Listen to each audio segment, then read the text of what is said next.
इन्नल हम्दुलिल्लाहि नहमदुहु व नस्तईनुहु व नस्तगफिरुहु व नऊज़ु बिल्लाहि मिन शुरूरि अनफुसिना व मिन सय्यिआति अअमालिना मन यहदिल्लाहु फला मुदिल्ल लहु व मन युद्लिल फला हादिय लहु व अशहदु अल्ला इलाहा इल्लल्लाहु वहदहु ला शरीका लहु व अशहदु अन्ना मुहम्मदन अब्दुहु व रसूलुहु व बाद।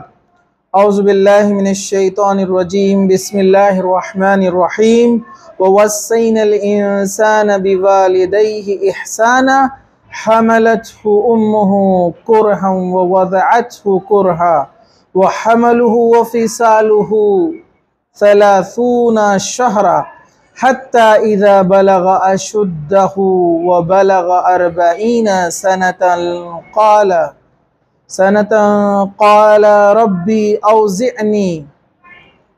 रब्बी औज़िअनी अनिश्कुरु निअमतकल्लती अनअमत अलैया व अला वालिदैया व अन अअमल सालिहन तर्दाहु व अस्लिह ली फ़ी ज़ुर्रियती इन्नी तुब्तु इलैका व इन्नी मिनल मुस्लिमीन व बाद। व क़ाल नबी सल्लल्लाहु अलैहि वसल्लम अस्लिहा क़ाल नअम व फ़ी रिवायातिन क़दिमतु उम्मिही वहिया मुशरिकतु। हदीस सही मुस्लिम। वन अस्मा बिन्त अबी बकर क़ालत आततनी उम्मी राग़िबतन फ़ी अहदिन नबी सल्लल्लाहु अलैहि वसल्लम फ़सअल्तुन नबी सल्लल्लाहु अलैहि वसल्लम आसिलुहा क़ाल नअम व फ़ी रिवायातिही क़दिमतु उम्मी वहिया मुशरिकतु व बाद। रब्बि श्रह ली सदरी व यस्सिर ली अमरी वहलुल उक़दतम मिन लिसानी यफ़क़हू क़ौली अम्मा बाद। तमाम तारीफ़ें अल्लाह रब्बुल इज़्ज़त के लिए हैं जो तमाम जहानों का पालने वाला है, और दुरूद व सलाम हो हमारे प्यारे नबी मोहम्मद रसूलुल्लाह सल्लल्लाहु अलैहि वसल्लम पर। इंशाअल्लाह ताला आज जो है वालिदैन के हुकूक़ से मुताल्लिक़ चंद बातें आपके सामने रखी जाएंगी। यहाँ पर गौर करने वाली बातें हैं, बहुत अहम हैं। इसकी अहमियत इंशाअल्लाह ताला ये जो चीज़ें आपके सामने रखी जाएंगी उससे उसकी वजाहत हो जाएंगी। सर को बोलना थोड़ा आवाज़। तो वालिदैन के हुकूक़, इस उन्वान पर आज इंशाअल्लाह ताला हम इल्म हासिल करेंगे। वालिदैन यानी हमारे माँ और बाप, इनकी अहमियत और इनकी फ़जीलत इतनी है कि मुख्तसर सा मैं आपको बयान करूँ। जिसके वालिदैन जिससे नाराज़ हो वो शख्स जन्नत में नहीं जाएगा। मतलब कोई आदमी या कोई औरत या कोई नौजवान लड़का या लड़की अगर वालिदैन को नाराज़ करके मर जाए, मतलब वो इस हालत में उनको मौत आई कि उनके वालिदैन उनसे खुश नहीं थे, तो वो शख्स जो है जन्नत में दाखिल नहीं हो सकता। हाँ, ये और बात है कि एक लड़का या लड़की दीन के ऊपर मजबूती से कायम है और उसके वालिदैन उसको बेदीन बनाना चाहते हैं, दीन से हटकर उसको कुछ कहते हैं कि ऐसा अमल करो, और वो उस सूरत में अगर वालिदैन की बात नहीं मानता है तो फिर वो गुनहगार नहीं होगा। हाँ, दीन के अलावा दीगर चीज़ों में वो जो बोलेंगे आपको मानना पड़ेगा। हाँ, वो दीन से अगर आपको रोके, नमाज मत पढ़ो, रोज़ा मत रखो, पर्दा मत करो, दाढ़ी मत रखो, अगर वो आपको दीनी चीज़ों से रोकेंगे, दीनी उमूर से, तो उनकी बात नहीं मानना है, लेकिन उनके साथ अच्छाई से बर्ताव करना है, अखलाक से उनके साथ पेश आना है। ठीक है, चलिए।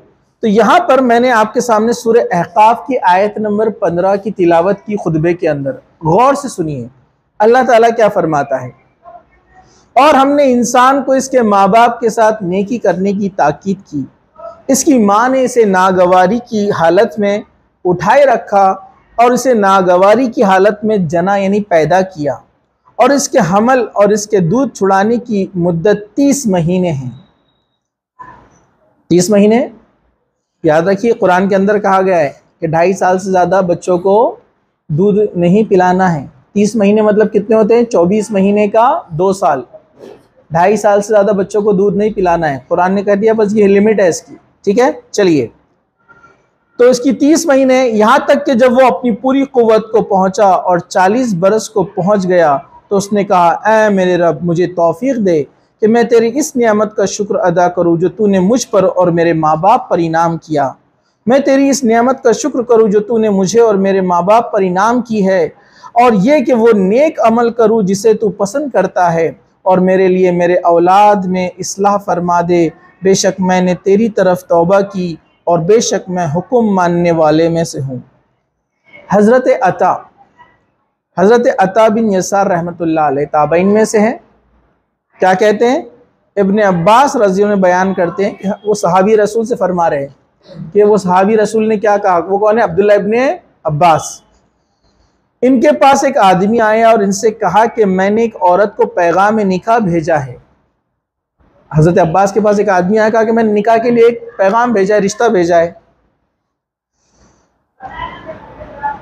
मुझसे निकाह करने से इसने इनकार कर दिया, मुझे इस पर गैरत आ गई और मैंने इसे कत्ल कर दिया। ये पुराने ज़माने जाहिलियत की बात कर रही है। क्या मेरे लिए तौबा की कोई सूरत है? इब्ने अब्बास रज़ी अल्लाह ने बयान किया, तुम्हारी वालिदा ज़िंदा है? इसने कहा नहीं। सैयदना इब्ने अब्बास रज़ी अल्लाह ने फरमाया, अल्लाह से तौबा कर, जितना हो सकता है अमल सालेह, नेक अमल कर, अल्लाह का कुर्ब हासिल कर। रावी हदीस हज़रत अता फरमाते हैं कि मैंने हज़रत अब्बास रज़ी अल्लाह के पास गया और इनसे अर्ज़ किया कि आपने इससे इसकी माँ के ज़िंदा होने के सवाल क्यों किया? तो इन्होंने फरमाया, मेरे इल्म में वालिदा के साथ हुस्न सलूक से बढ़कर कोई अमल अल्लाह के करीब हासिल करने का ज़रिया नहीं है। मतलब वो एक गुनहगार बंदा था जो कत्ल करके आया था, और कत्ल बहुत बड़ा गुनाह है, आपको मालूम है। शिर्क के बाद, वालिदैन की नाफरमानी के बाद कत्ल सबसे ऊपर कबीरा गुनाहों में से, मर्डर जिसको बोलते हैं, जो आम हो गया। अभी आपने देखा कुछ दिन पहले अपने एक इलाके में हुआ, छोटी सी बात पर 2 नौजवान दोस्त, इसलिए दोस्ती भी ऐसे रखे जो नेक हो, कत्ल कर दिया उसको।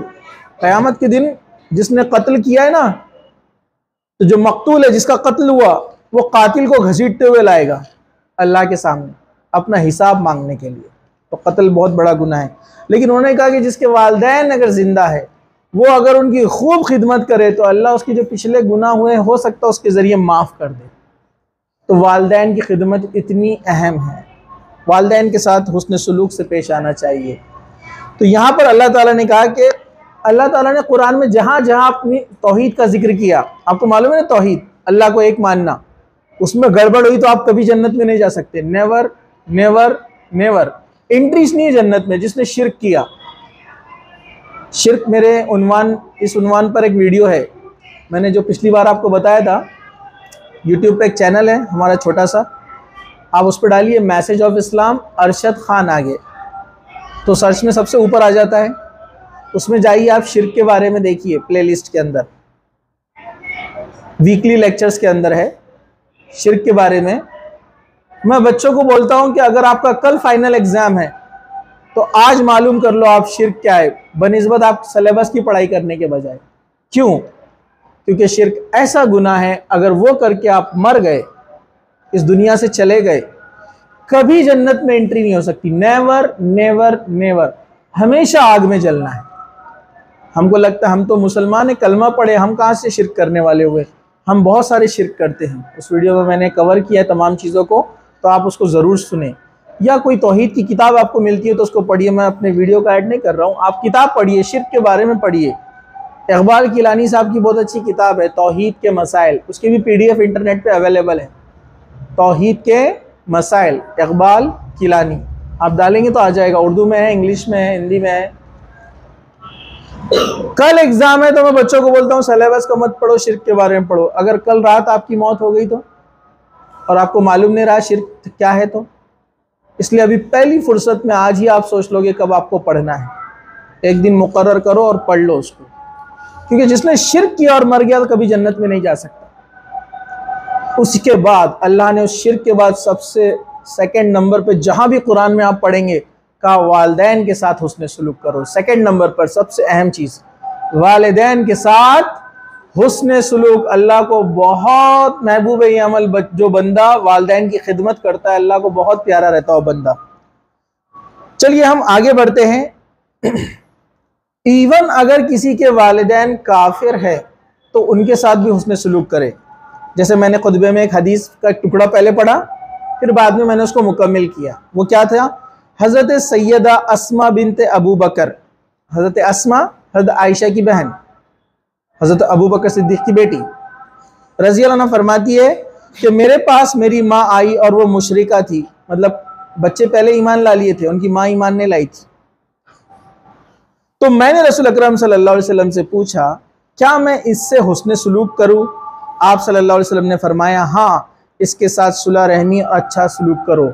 मतलब माँ काफिर है, मुसलमान नहीं है, तब भी हज़रत अस्मा पूछ रही कि काफिर वालिदैन है तो उनके साथ भी अच्छा बर्ताव करना है?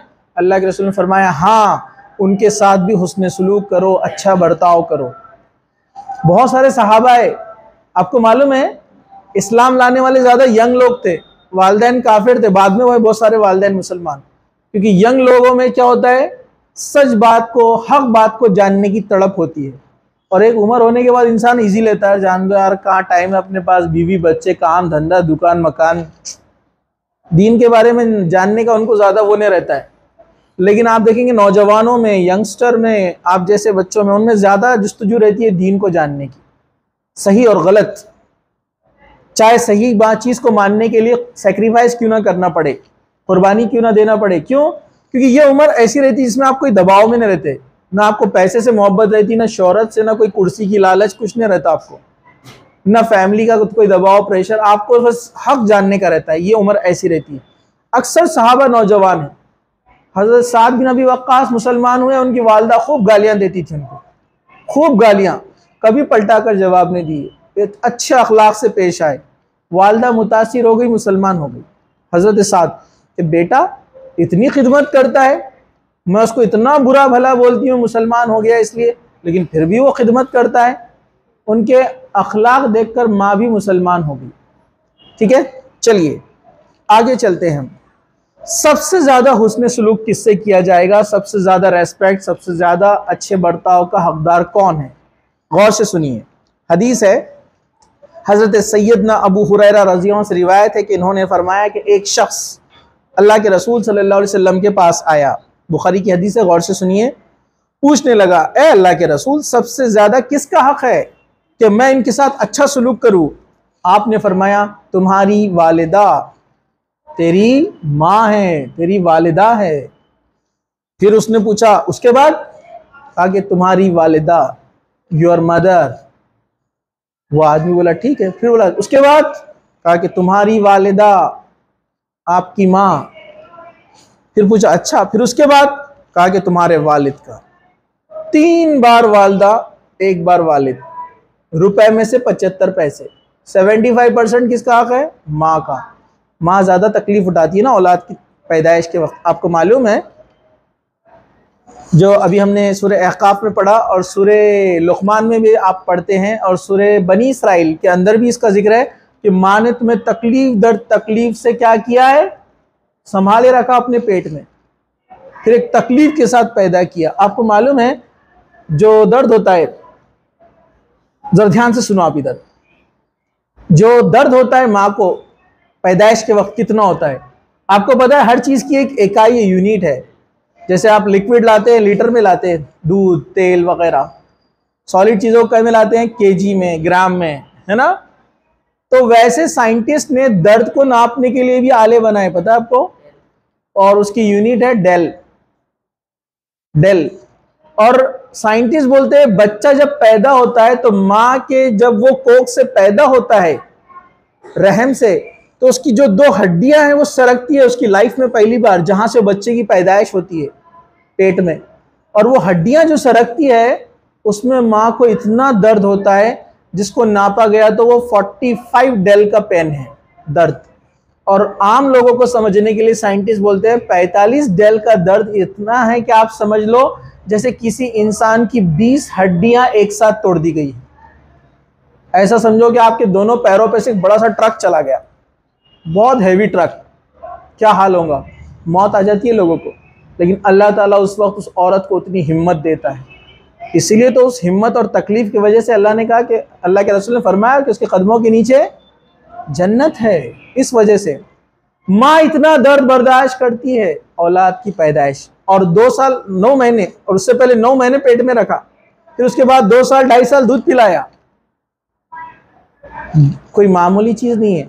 छोटी सी ईंट लो, आप अपने हाथ में रखो, और मैं आपको चैलेंज करता हूं 2 मिनट ऐसे रख के बताओ, पूरी नसें अकड़ जाएंगी आपकी। एक छोटी सी ईंट, वो आपको पेट में रखकर घूमती है 9 महीने। आप बैग लटकाकर स्कूल और कॉलेज जाते हैं, क्या हालत होती है आपको मालूम है। सिर्फ 15 मिनट 10 मिनट बैग लटकता है आपका, वो 9 महीने रखती है। लेकिन हम कितना ऊंची आवाज में माँ से बात करते हैं, कितना चीख पुकार करते हैं ना, चिल्ला पुकारी बोलते हैं अपने पास। क्यों? खाना टाइम पे नहीं दिया, हमारी पसंद की चीज़ नहीं दिला रहे हमको, सहेली के साथ दोस्त के साथ जाने नहीं दे रहे हमको, चीख चीख कर बोलते हैं उनको जिन्होंने आपको ऐसे पैदा किया। तो अल्लाह ताला क्या आपको छोड़ेगा ऐसा? अगर ऐसा काम करेंगे तो आप, वालिदा और वालिद दिन रात मेहनत करके जो जिस आवाज़ से आप चीख रहे हैं ना, एनर्जी से, वो आई कहाँ से? खाने से।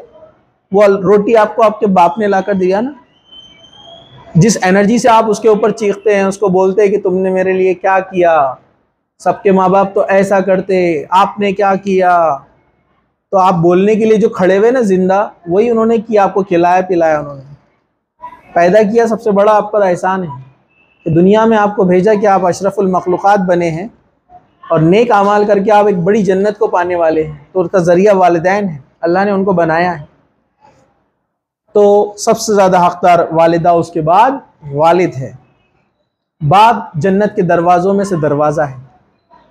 जो वालिदैन को नाराज़ करेगा वो उस दरवाजे में से दाखिल नहीं हो सकता, मतलब जन्नत में दाखिल नहीं हो सकता है। माँ को तो बिल्कुल नाराज़ नहीं कर सकते, उसके कदमों के नीचे जन्नत कह दिया गया। अब ज़रा आगे बढ़िए और गौर से सुनिए, अल्लाह को सबसे ज़्यादा पसंदीदा अमल कौन सा है?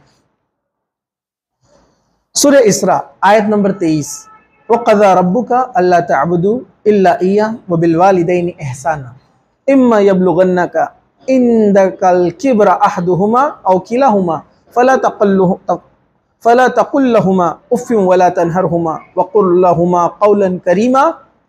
सूरह इसरा आयत नंबर 23, याद रखिए।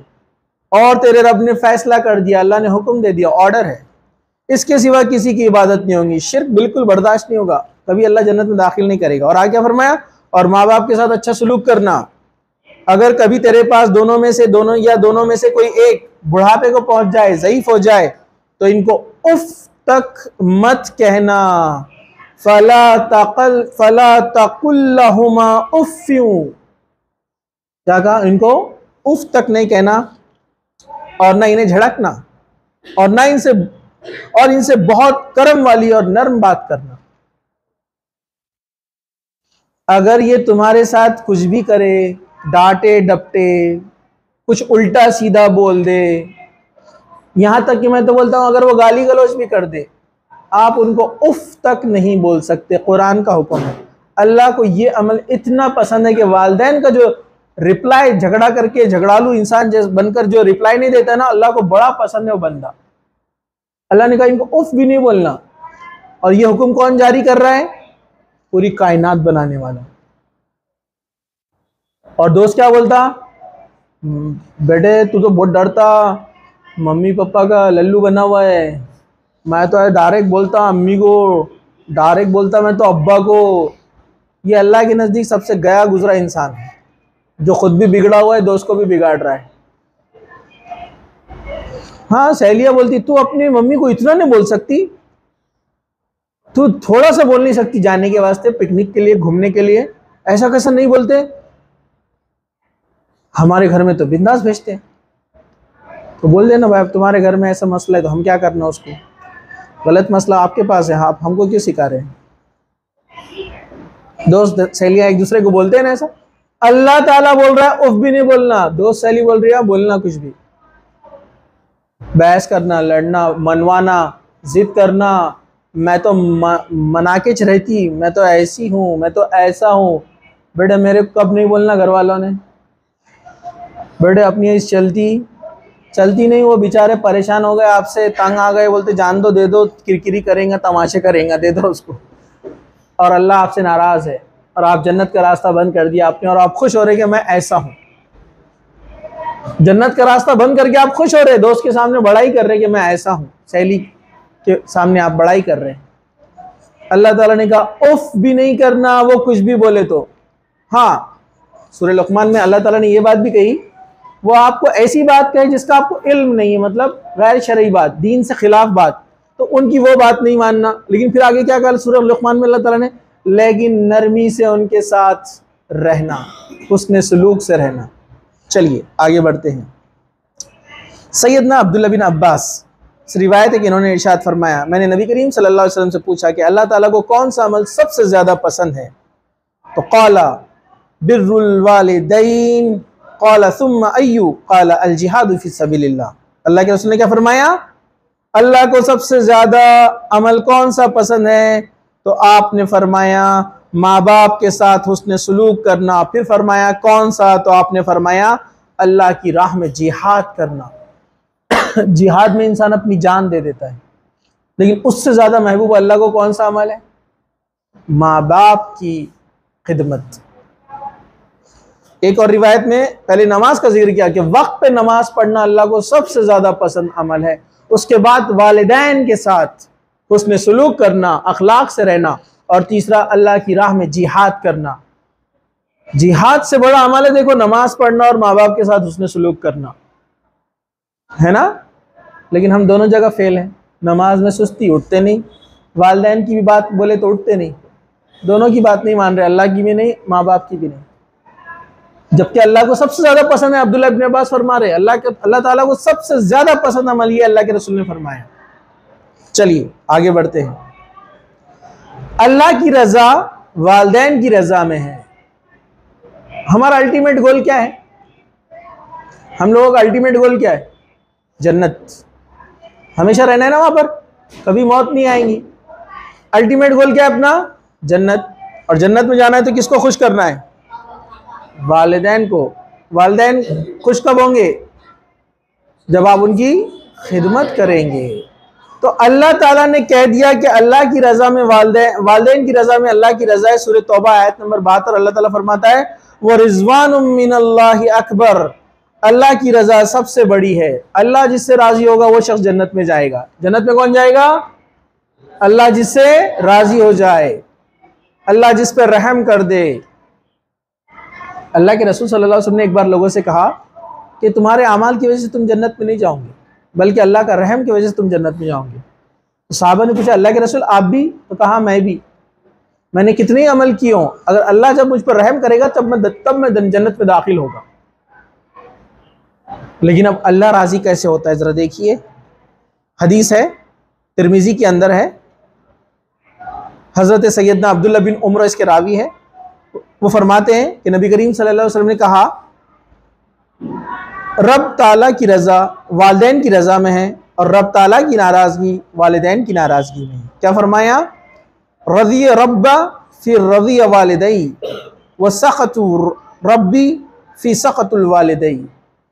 कहा कि अल्लाह उससे राज़ी जिससे वालिदैन राज़ी, अल्लाह उससे नाराज़ जिससे वालिदैन नाराज़। अब आप मेरे को ये बताओ, आप खुद अपनी अपनी ज़िंदगियों को टटोले, हम में से कितने हैं जिससे हमारे वालिदैन 100% खुश है, 100% हमारी बात पे वो एग्री करते हैं कि हम उनकी खिदमत कर रहे हैं?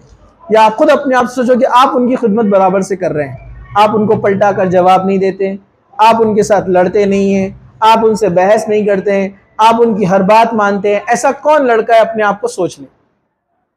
कौन है जो अपने दोस्तों और सहेलियों को प्रायोरिटी ना दे के वालिदैन को प्रायोरिटी देता है? वो खुद सोचे, ये तमाम चीज़ें उसके अंदर है क्या? कभी वालिदैन ने वक्त पर खाना नहीं दिया तो वो चिल्लाया नहीं, वालिदैन ने उसको फला जगह जाने से मना कर दिया जो उसकी फेवरेट प्लेस है घूमना फिरना पिकनिक, और वो नाराज़ नहीं हुआ। ऐसा कौन सा बच्चा और बच्ची आज के ज़माने में? आप खुद सोच लीजिए। कितने आप में से है जिसने कभी मुंह फैलाकर वालिदैन से बैठे नहीं, है ना? कैसा मुंह फैलाकर बैठ जाते ना, नाराज़ होकर दीवार को देखते बैठते हैं। बेचारे वही वालिदैन आकर आपको मनाते हैं अपना बच्चा है अपनी बच्ची है। गलती आपकी, लड़ते आप, भड़कते वालिदैन पे आप, और आकर समझाते कौन? वही बेचारे माँ बाप कि जान दो, बच्चा है, बच्ची है, नाराज हो गई। उल्टा है, आपने जाकर पैरों में गिर जाना उनके, माफ कर दो। अगर आप नाराज हो गए तो अल्लाह नाराज हो जाएगा। हमने ऊंची आवाज में बात कर लिया आपसे, आपने जाकर पैरों में गिर जाना कि माफ कर दो हमको, क्योंकि आप नाराज हो गए तो जन्नत चली जाएंगी।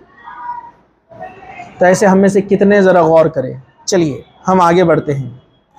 हजरत सैयदना अब्दुर्रहमान बिन औफ रज़ी अल्लाह फरमाते कि मैंने रसूल अकरम सल्लल्लाहु अलैहि वसल्लम फरमाते हुए सुना, अल्लाह ताला फरमाता है, मैं मेहरबान हूँ और ये कराबतदारी है, मैंने अपने नाम से इसके नाम का काटा है, जो इसे मिलाएगा मैं इसे मिलाऊंगा और जो इसे काटेगा मैं इसे काट दूंगा। मतलब माँ के पेट से जो बच्चा पैदा होता है ना, उसको रहम बोलते हैं। क्या बोलते हैं इसको? अल्लाह ताला का एक नाम है रहमान और रहीम, पता है ना आपको? अल्लाह ताला का नाम क्या है?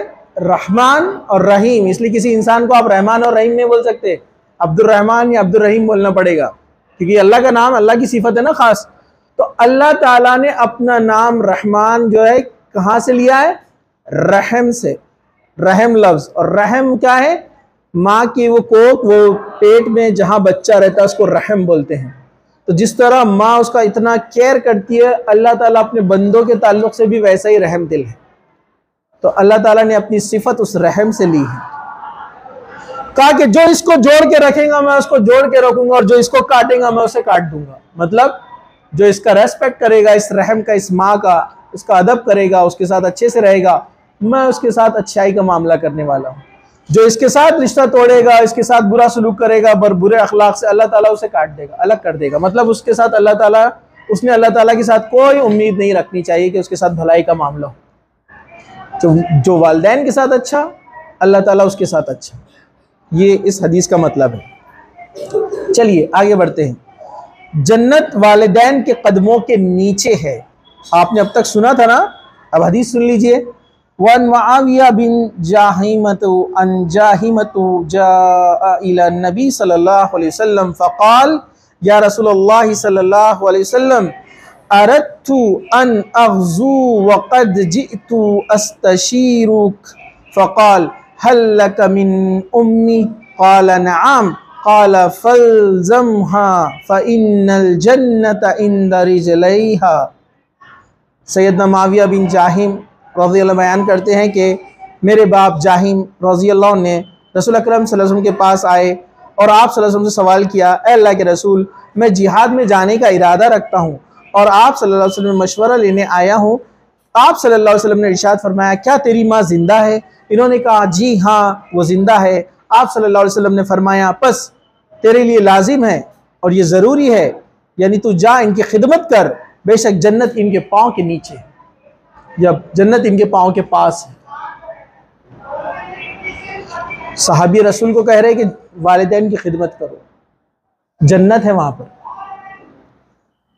लेकिन हमारे को उस जन्नत की वैल्यू नहीं है ना, उसकी कदर कीमत नहीं है। चलिए हम आगे बढ़ते हैं। और जो याद रखिए, जो बहुत ज़्यादा सख्त हो जाता है ना, जो वालिदैन की इताअत नहीं करता, अल्लाह ताला उसको दुनिया में भी सज़ा देता है। वालिदैन की नाफरमानी दुनियावी नुकसान का भी ज़रिया बन सकती है, हम आगे देखेंगे। चलिए अब आगे चलते हैं। सब लोग ध्यान से सुनो। वालिदैन का औलाद के हुकूक में दुआ करना। अल्लाह ताला इरशाद फरमाया, ऐ मेरे रब, मुझे नमाज कायम करने वाला बना और मेरी औलाद में से भी, और ऐ हमारे रब हमारी दुआ कबूल फरमा। ऐ हमारे रब हमें माफ़ फरमा और मेरे वालिदैन को और तमाम मोमिनीन को जिस दिन हिसाब कायम होगा उन पर रहम फरमा। ये दुआ है, ये सूरह इब्राहिम में आयत नंबर 41 और 42 में है। हज़रत इब्राहिम की दुआ है, रब्बना ग़फ़िरली वलिवालिदैया वलिलमुमिनीना यौम यक़ूमुल हिसाब। आप में से बहुत सारे लोग ये दुआ जानते हैं ना। वालिदैन के लिए दुआ करना चाहिए। आपको पता है, जिनके वालिदैन चले गए इस दुनिया से या दुनिया में भी है तो उनके रुतबे बुलंद किए जाते हैं। और जब बच्चे वालिदैन के लिए दुआ करते हैं ना, तो आपको पता है जन्नत में उनका मकाम ऊंचा किया जाता है। वो जब इस दुनिया से चले जाएंगे और वो जब देखेंगे कि उनका जन्नत में मकाम ऊंचा किया गया, तो वो कहेंगे, ऐ मेरे रब, ये नेकी तो मैंने नहीं किया था, मेरा मकाम ऊंचा क्यों हुआ? अल्लाह ताला कहेगा तेरे बेटे ने या तेरी बेटी ने, मतलब तेरे बच्चों ने तेरे लिए दुआ की। तो वालिदैन के लिए दुआ करना चाहिए, जिससे वालिदैन का मकाम ऊंचा किया जाता है। और आप आपके वालिदैन के लिए दुआ करेंगे तो आपके बच्चे आपके लिए दुआ करेंगे फ्यूचर में। सीधी सी बात है ना, इस हाथ दे इस हाथ ले, अरे बराबर है कि नहीं है? जैसे आप रहेंगे वैसे नेक्स्ट जनरेशन आपके साथ रहने वाली है, बराबर है कि नहीं है? चलिए, तो ये दुआ करना चाहिए। दुआ आप लोगों को याद है, रब्बना अग़फ़िर ली वलिवालिदैया वलिलमुमिनीना यौम यक़ूमुल हिसाब, इसको याद कर लीजिए। चलिए हम आगे बढ़ते हैं। वालिदैन की इताअत दुनियावी मुश्किलात वो मदद इमदाद है। सर को एक बार थोड़ा और बोल के जो वालिदैन की खिदमत करता है अल्लाह दुनिया में उसकी मदद फरमाता है। आप लोग क्या चाहते हैं? एग्जाम में कामयाब हो जाना है, बिजनेस अच्छा चल जाना, नौकरी पानी अच्छी है ना, फैमिली अच्छी हो जाना आगे चलकर बराबर है कि ना? हर कोई एक्सपेक्ट करता ना सब कुछ उसको अच्छा अच्छा मिले, बेस्ट मिले। जरा गौर से सुनो, हदीस लंबी है लेकिन गौर से सुनो। हजरत अब्दुल्ला बिन उमर ये रावी है। अल्लाह के रसूल के ज़माने में 3 अब्दुल्ला बड़े मशहूर थे।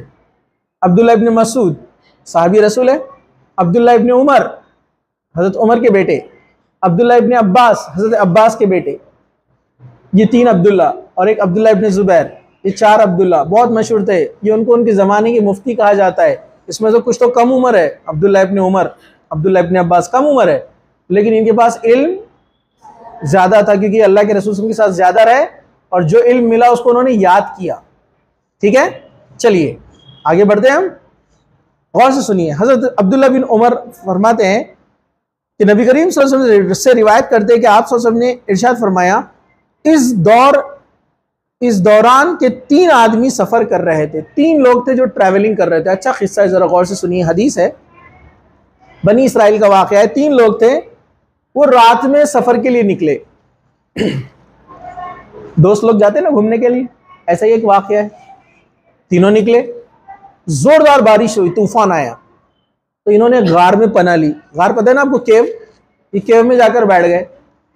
इतना जोरदार तूफान था कि एक बड़ा पत्थर ऊपर से गिरकर आया और जो दरवाजा था गार का उसके मुंह पर आकर बैठ गया, और पत्थर इतना वजनी था कि हिल भी नहीं सकता था।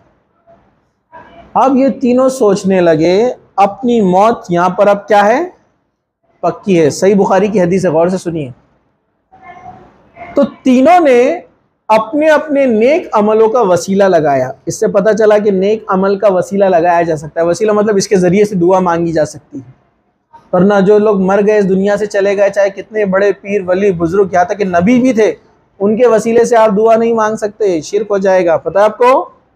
कोई ये भी नहीं बोल सकता कि अल्लाह के रसूल के सदक़े तुफ़ैल में हमारी दुआ कबूल फरमाए। गलत है। मैंने बहुत सारे बड़े बड़े लोगों को देखा मस्जिदों में करते हुए दुआ, गलत है, ये शिर्क है। ऐसे इस तरह से दुआ नहीं मांगी जाती है। अल्लाह के रसूल की ज़िंदगी में लोग अल्लाह के रसूल से दुआ करवाते थे, लेकिन जब तक आप हयात थे, जब आप इस दुनिया से चले गए तो लोग सहाबा के पास जाते कि आप दुआ कीजिए, अल्लाह के रसूल हमारे अंदर जिंदा थे तो हम उनसे दुआ करवाते थे। हज़रत उमर, हज़रत अब्बास, उनको लोग आकर कहते थे आप हमारे लिए दुआ कीजिए, तो फिर वो लोग दुआ करते थे। मतलब अल्लाह के रसूल की कब्र पर नहीं गए सहाबा कभी। जो जिंदा है उससे आप करवा सकते हैं और अपने नेक अमल के ज़रिए से भी दुआ कर सकते हैं। तो ये तीनों ने अपने नेक अमल का वसीला लगाया। कैसे? एक आदमी बोला, अल्लाह मेरे पास एक आदमी काम किया करता था, उसने कुछ मजदूरी की तो उसकी कुछ उजरत बनती थी, कंपनसेशन। मैंने उसको दिया तो वो बोला कि रहने दे, मैं बाद में आऊँगा और ले लूँगा, और वो चला गया। कई साल बीत गए, मैंने उसके अमाउंट को एक बिजनेस में लगाया, बकरियाँ खरीदी। बकरियाँ बढ़ते बढ़ते 2 पहाड़ों के दरमियान ढेर सारी बकरियाँ हो गई। वो आदमी कई साल के बाद आया और कहा कि मेरी उजरत मुझे दे जो मैंने काम किया था। तो कहा मैंने अल्लाह तेरी रज़ा की खातिर उसका पैसा जिस तिजारत में लगाया था, उससे जो बकरियां इतनी सारी थी पहाड़ों के तक फैली हुई, मैंने कहा ये सब तेरी लेके चले जा। वो बोला मजाक क्यों करता है? वो बोला मजाक नहीं, मैंने तेरा पैसा बिजनेस में लगाया था, इतना बढ़ गया, ये सब तेरा है, लेकर जा। वो सब लेकर चला गया, एक भी नहीं छोड़ा। तो कहा अल्लाह मैंने तेरी रजा के लिए उसको ले जाने दिया, कुछ नहीं बोला क्योंकि उसकी उजरत में से था ना। तो गार का दरवाजा थोड़ा सा सरक गया ये दुआ करने से। दूसरे का अल्लाह मेरी एक चचाजाद बहन थी, मैं उससे बहुत मोहब्बत करता था और मुझे उससे निकाह करने का इरादा था, लेकिन हमारा निकाह नहीं हो सका। फिर एक बार हालात ऐसे आए कि पूरे गांव में, पूरे शहर में कहत फैल गया, लोग भूखे प्यासे परेशान एक दूसरे से मदद मांग रहे थे। मेरी ये बहन एक बार मेरे पास आई और मुझसे मदद मांगी। मैंने अपनी ख्वाहिश उसको जाहिर की, मतलब ज़िना का इरादा था उसका। उसने कहा कि मैं तुझे इतना इतना पैसा और माल दूंगा, लेकिन तू मेरे साथ ये फला फला गलत काम कर। उसने कहा कि मैं मजबूर हूँ और मजबूरी की हालत में ये कर रही हूँ। उसने उसके लिए हाँ कह दी, लेकिन कहते कि वो जब उसके करीब गया, उसके करीब उस लड़की के, उस लड़की ने कहा देख अल्लाह से डर, मैं ये काम मजबूरी में कर रही हूँ वरना ये गुनाह है। तो वो आदमी फौरन वहीं रुक गया, उसने उसको टच भी नहीं किया और उसने क्या कहा, ऐ अल्लाह वहां मुझे कोई नहीं देख रहा था, मैंने तेरी रजा के लिए उसको छोड़ दिया, वो गुनाह का काम मैंने नहीं किया, मैंने तेरी रजा के लिए किया था, या अल्लाह उसके बदले मेरी दुआ कबूल फरमा, इसको हटा दे। तो पत्थर थोड़ा सा और सरक गया। मतलब ये लोग अमल कितने इखलास वाले थे, कितने अच्छे अमल थे इनके कि कोई देखने वाला नहीं, अल्लाह के लिए कर रहे थे सब कुछ। तीसरा एक बोला कि ऐ अल्लाह मेरे बूढ़े वालिदैन थे, मैं बकरियां चराया करता था, बकरियां चराते चराते एक बार मैं जंगल में बहुत दूर चला गया। मेरी आदत थी जब वापस आता तो बकरियों का दूध निकालता, सबसे पहले वालिदैन को देता, फिर बच्चों को और जानवरों को देता। एक दिन मैं लेट हो गया, जब लेट हुआ, जब वापस आए तो देखा वालिदैन सो गए और बच्चे भूख से बिलक रहे हैं, लेकिन मैंने अपने वालिदैन को उठाया नहीं नींद में से। देखिए इसको बोलते हैं खिदमत। मैं उनके पास खड़ा रहा जब तक कि उनकी आंख नहीं खुल गई। जब उनकी आंख खुली तो मैंने उनको पहले दूध पिलाया, फिर बच्चों को और जानवरों को दिया। अगर ये अमल मैंने अल्लाह तेरी रजा के लिए किया है तो इसके बदले हमें इस मुसीबत से निजात दे दे। पत्थर उड़ के चला गया वहां से। तो वालिदैन की खिदमत दुनिया में जरिया बनती है आपकी कामयाबी का, मुश्किलात से बाहर निकलने का, बुरे वक्त में मदद का जरिया बनती है। ये बात आप जहन में रखिए। तो वालिदैन के साथ हुस्न सलूक कीजिए। वालिदैन की इताअत गुनाहों का कफ़ारा है। जो आदमी वालिदैन की खिदमत करता है ना, उससे जो छोटे मोटे गुनाह हो जाते हैं ना, अल्लाह माफ़ कर देता है। जो वालिदैन की खिदमत करता है, छोटे मोटे गुनाह उससे हो गए, अल्लाह ताला उसको माफ़ कर देगा। हाँ, बड़े गुनाह है तो उसके लिए तौबा शर्त है।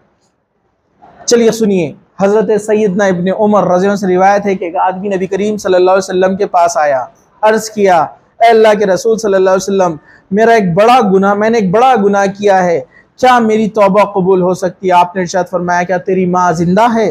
तो एक रिवायत में है कि क्या तेरे वालिदैन हैं? इसने कहा नहीं। तो आप सल्लल्लाहु अलैहि वसल्लम फरमाया, क्या तेरी खाला है? तो उसने कहा हाँ।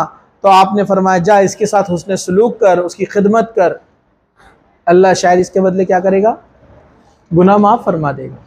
इसे तिरमिज़ी ने रिवायत किया है। तो देखिए, खाला की खिदमत का सवाब इतना है तो वालिदा की खिदमत का सवाब कैसे रहेगा? गौर से सुनो, इधर आप लोग जरा ध्यान से सुनो।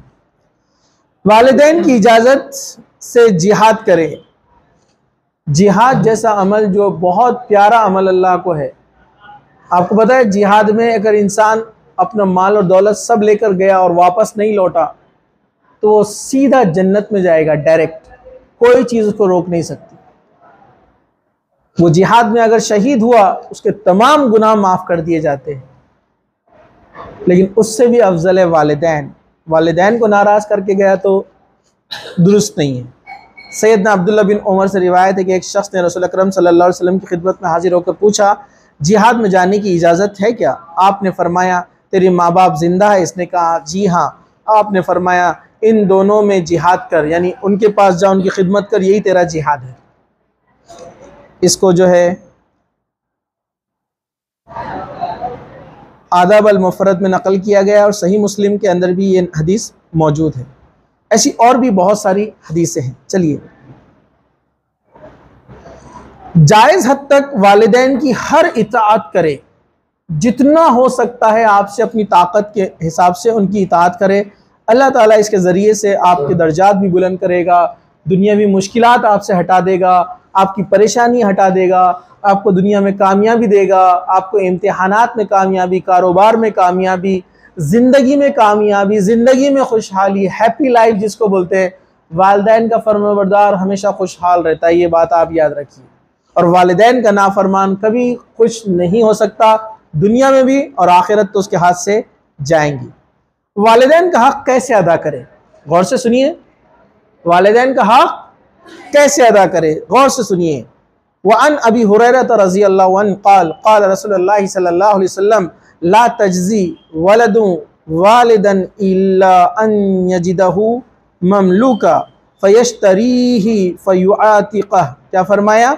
ये अबू दाऊद ने इसको नकल किया है। हज़रत अबू हुरैरा, सैयदना अबू हुरैरा इसके रावी है, फरमाते हैं रसूल अकरम सल्लल्लाहु अलैहि वसल्लम ने फरमाया, कोई बेटा अपने बाप का हक पूरा नहीं कर सकता मगर ये कि उसको गुलाम पाए और उसे आज़ाद करवा दे। कहा कि कोई बेटा बाप का हक अदा नहीं कर सकता। बाप का हक अदा नहीं कर सकता, माँ का हक तो बहुत दूर की बात है, क्योंकि उसका दर्जा 3 गुना ज़्यादा है ना, ऊंचा। सिर्फ इतना कि अगर किसी का वालिद गुलाम था, पुराने ज़माने में गुलामी का सिस्टम था ना, तो अगर किसी का वालिद गुलाम है, अगर बेटे को पता चल जाए तो उसको आज़ाद करवा दे, ये आदमी ने हक अदा किया। उसके अलावा कोई हक अदा नहीं कर सकता। आप पूरी ज़िंदगी उनकी खिदमत कीजिए, उनका हज करवाइए, उम्रा करवाइए, उनको बिठा कर रखिए पलंग पर, 3 टाइम का खाना उनके सामने ले जाकर परोसिए, उनकी हर बात पूरी करें, उनकी मेडिसिन, खाना पीना, कपड़े, घूमना फिरना, तमाम चीज़ें आप करते रहेंगे पूरी लाइफ, तब भी उनका हक अदा नहीं कर सकते। यह है वालिदैन। और ये याद रखिए, आप ऐसा करेंगे, आने वाली नस्ल आपके साथ भी वैसा ही करेंगे। एक बड़ा मशहूर वाक़या है वालिदैन की नाफरमानी के अजीब व गरीब वाक़यात, एक किताब है जिसमें सही वाक़यात को नकल किया गया है। एक शख्स था, उसकी वालिदा को मिर्गी की बीमारी थी, बार बार सदमे आते। तो ये जालिम ने क्या किया, तकलीफ की वजह से क्या किया उसने, पता आपको? एक दिन छत पर अपनी वालिदा को ले गया और ऊपर से धक्का दे दिया, उसको मार दिया। ये सही वाक़या है। अल्लाह ताला ने उसके साथ ऐसा किया कि उसको बीमारी लाहिक हो गई मिर्गी की, और उसको भी सदमा आया, और वो सदमे में खुद सीढ़ियों से चलता हुआ ऊपर तक गया, और वहीं से उसने छलांग लगाई जहां से अपनी माँ को धक्का दिया था। ऐसी एक वाक़या है। एक चाइना में बड़ा मशहूर है, और बहुत ज़्यादा चाइना में ये चीज़ हुआ करती थी, जापान के अंदर भी। एक स्पेशल एक वादी है, एक बहुत बड़ी वादी है। ये वादी में अक्सर पुराने ज़माने में लोग क्या किया करते थे, आज उसकी शक्ल बदल गई, मैं आपको बताता हूँ। वालिदैन जब ज़ईफ़ हो जाते और उन तहारत को भी जाना उनके लिए मुश्किल हो जाता था, तो ये मॉडर्न जनरेशन ने क्या शुरू की थी पता आपको? वो उस पहाड़ी पर लेकर जाते अपने वालिदैन को, एक टोकरी में बिठाते और उसमें से धक्का दे देते, और वो लुढ़क लुढ़क लुढ़क के उसमें से उनकी मौत हो जाती, और जानवर उनको आकर खा जाते। ये है वो वेस्टर्न कल्चर, ये है वो वेस्ट जो अपने आप को सुपर पावर और अपने आप को कामयाब लोग कहते हैं। ये सबसे जाहिल लोग हैं। बल्कि यूके में और अमेरिका में कुछ ऐसे वाक़यात हुए जिसमें एक नया सिस्टम निकाला गया था। अभी उसकी कितनी हकीकत है पता नहीं, लेकिन मैंने खुद उसका वीडियो देखा। मर्सी डेथ बोलते हैं, मर्सी डेथ। माँ बाप बहुत बूढ़े हो गए, अब चल फिर नहीं सकते, तो अब कौन देखने वाला है उनको? तो वालिदैन को पॉइजन का इंजेक्शन दिया जाता है।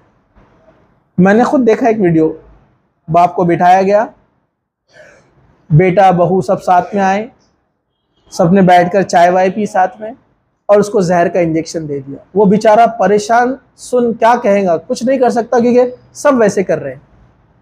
जहर का इंजेक्शन दिया उसको। ये ऐसे हैं ये लोग जो अपने आप को तालीम याफ्ता, अपग्रेडेड, सुपर पावर्स कहते हैं। ये दीन इस्लाम नहीं सिखाता। तो एक वाक़या ऐसे ही जो एक साहब ने लिखा है किताब में अपनी, मैं नाम भूल रहा हूँ उनका, किताब में सही वाक़यात नकल किए गए। तो वैसे एक वाक़या है कि अपने बाप को टोकरी में बिठाकर एक आदमी ले जाता है एक पहाड़ी के ऊपर के वहां से उसको नीचे धक्का दे दे, ढकेल दे। तो बाप क्या कहता है उसको, बेटा यहां से नहीं, वो उस वाली पहाड़ी से ले जाकर मुझे धक्का देना, वहां से मुझे ढकेलना। तो वो बोलता क्यों? कहा कि मैंने भी अपने बाप के साथ ऐसे ही किया था, मैंने अपने बाप के साथ ऐसा किया था, इसलिए आज मेरे साथ ऐसा हो रहा है।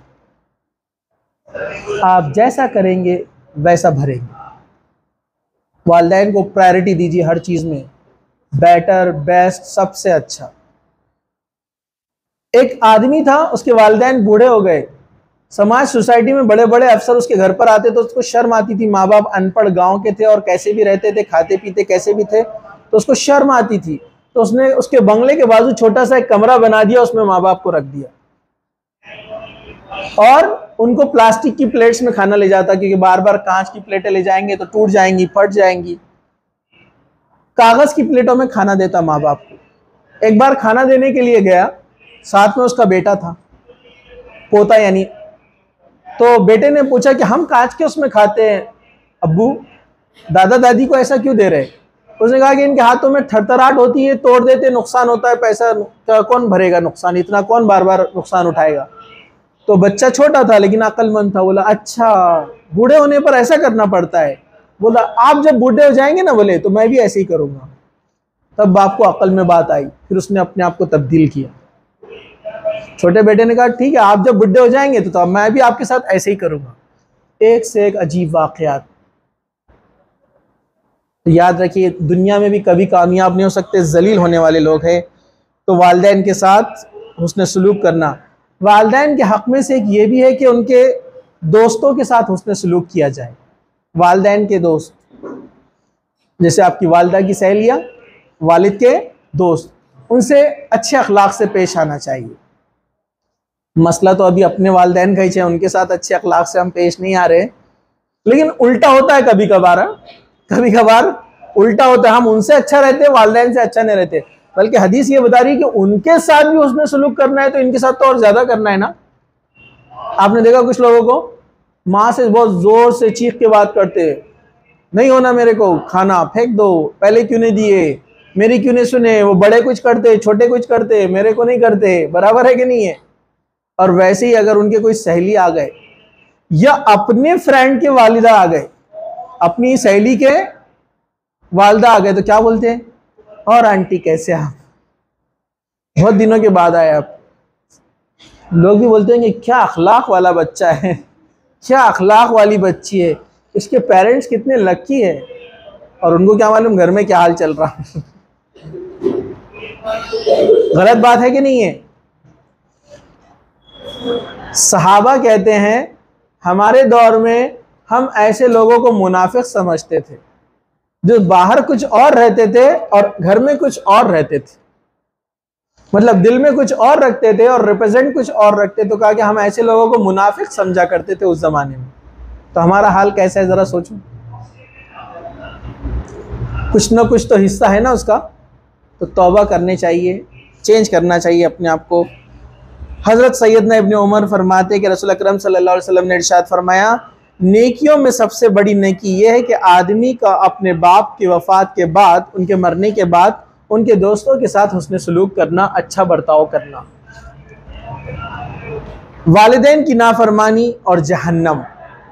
हजरत सैयदना अब्दुल्ला इब्न उमर फरमाते हैं रज़ी अल्लाह अन्हु कि नबी करीम सल्लल्लाहु अलैहि वसल्लम ने फरमाया, बहुत ज़्यादा एहसान जतलाने वाला, माँ बाप के साथ नाफरमानी करने वाला, हमेशा शराब पीने वाला जन्नत में नहीं जाएगा। इसे अबू दाऊद ने रिवायत किया है और निसाई ने भी रिवायत किया है। एहसान जतलाने वाला, किसी की हेल्प करे, बार बार बोल रहे भूल गए क्या थे तुम, क्या करें हमने तुम्हारे वास्ते, या भूल गए कि हमने तुम्हारे साथ कैसी मदद करे थे, हेल्प करे थे। एहसान जतलाने वाला। दूसरा, माँ बाप का नाफरमान, जो वालिदैन की सुनता नहीं, अम्मी की नहीं सुनता, अब्बा की नहीं सुनता, हर बार मुखालिफ चाहता है, हर बार अपोजिट काम करता है जो बोले हो, है ना। तीसरा, शराब पीने वाला, हमेशा शराब पीने, ये जन्नत में जाएंगे नहीं, नेवर इंटर, समझा आपको, नो एंट्री, हमेशा के लिए। तो वालिदैन की नाफरमानी जहन्नम में जाने का जरिया बनेगा। एक चीज आपको याद रखना है कि शरीयत के ताल्लुक से अल्लाह और उसके रसूल के अहकामात के खिलाफ अगर आपके वालिदैन कुछ बोले तो फिर उनकी बात नहीं मानना। जैसे सूरह लुक़मान आयत नंबर 15 का मैंने जिक्र किया ना, वो इन जाहदका अला अन तुश्रिका बिही मा लैसा लका बिही इल्म फला तुतिअहुमा व साहिबहुमा फिद दुनिया मारूफा। अगर तुम्हारे वालिदैन कोशिश करे कि तू मेरे साथ शरीक करे किसी को, यानी शिरक करने की दावत दे, वालिदैन बोल रहे हैं चलो दरगाह पे, चलो फला को सजदा करो, है ना, झुककर सलाम करो। झुककर सलाम नहीं होता ना, सलाम सीधा होता है अस्सलामु अलैकुम व रहमतुल्लाहि व बरकातहू। झुककर सलाम कहाँ से होता है, ये इस्लाम में नहीं है। तो ऐसा कोई आपको हुक्म दे रहे हैं नमाज मत पढ़ो, पर्दा मत करो, अरे पर्दा कहीं करते क्या, अभी क्या तुम्हारी उम्र ही क्या हुई, बोलते हैं ना कुछ लोग, अरे अभी पर्दा करने का नहीं रहता, शादियों में प्रोग्राम्स में पर्दा नहीं करते लड़कियां, सच धज के जाना पड़ता फुल अच्छे से मेकअप करके।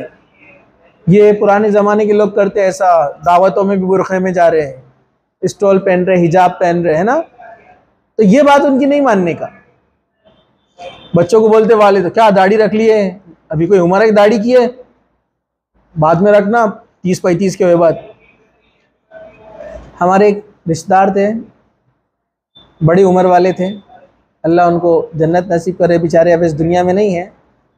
तो वो हमारे एक भाई को बोलते थे, अरे क्या दाढ़ी रख ली अभी से, ये उम्र में रखना 30-35-40 के बाद, अभी कोई उम्र थोड़ी है दाढ़ी रखने की।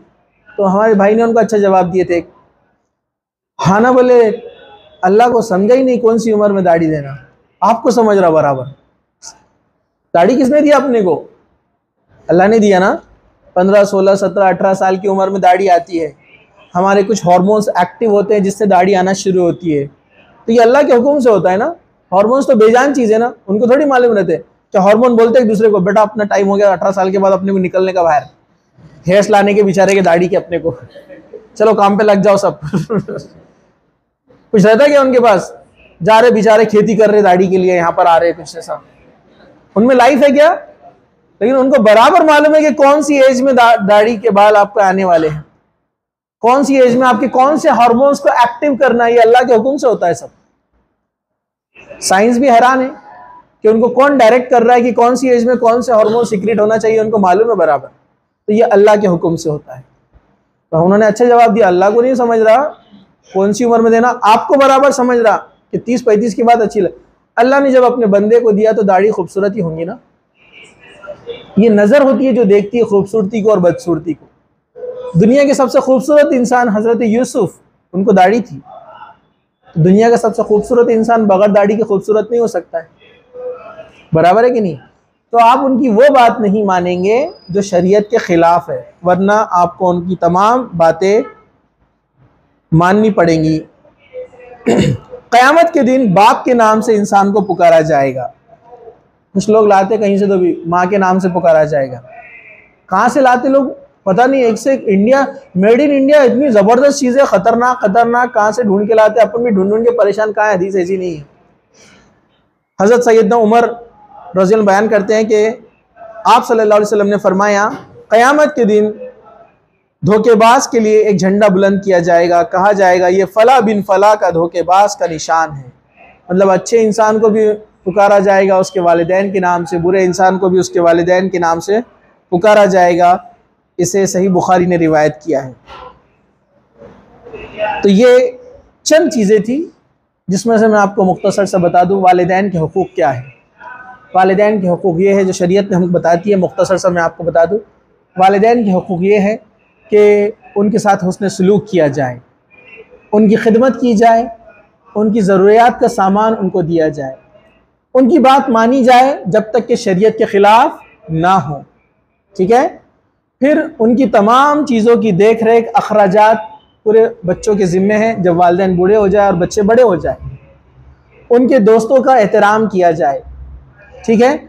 बुढ़ापे की हालत में उनको उफ तक ना किया जाए, ठीक है। और आखिरी सांस तक उनकी खिदमत की जाए जब तक वो हयात रहे, आपके साथ रहे।